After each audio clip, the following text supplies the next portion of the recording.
There is need for five-fold strategy for the West to strengthen Ukraine's position at negotiation table.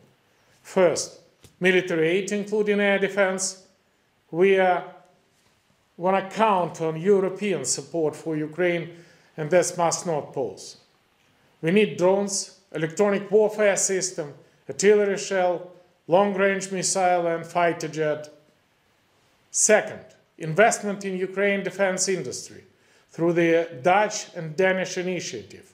We need cutting-edge technology, modern, joint production, and research based in Ukraine. Third, strongest sanction against Russia, targeting raw material, fossil fuel, LNG, shadow fleet, and the nuclear energy sector, along with the confiscation and use frozen Russian assets. Fourth, the coalition of willing on the boots on the ground and jet in the sky.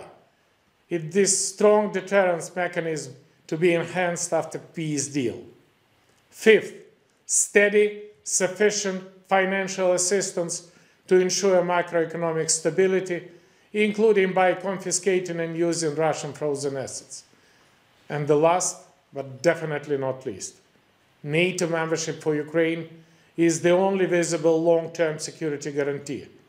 It shall stay no matter what and no matter Putin's demand on NATO. We do not give Putin the veto right. EU accession process must remain merit-based, but must be accelerated. It is crucial for Europe to step up in the defense capability and responsibility for the security on the continent. In the context of the tomorrow extraordinary European Council meeting, my key messages it is time for action, not just discussion. Firstly, European leaders must shape long-term European strategy and security architecture for the next decade. Secondly, we must recognize the full scale of the security challenges we faced and act decisively. More resources, more action, but above all, more political will are needed. Thirdly, we welcome the EU comprehensive defense strategy presented yesterday by President of the European Commission, Ursula von der Leyen. Ukraine must be fully engaged in its implementation. Fourthly, following the London Security Summit, we need a common European vision for just and lasting peace based on the Ukraine's and Europe's long-term interest.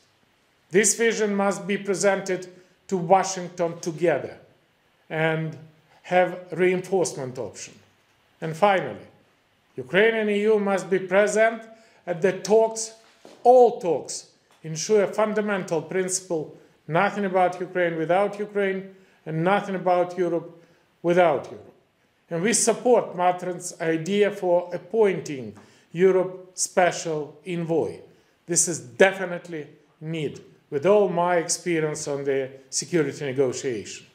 Only together we can prevail.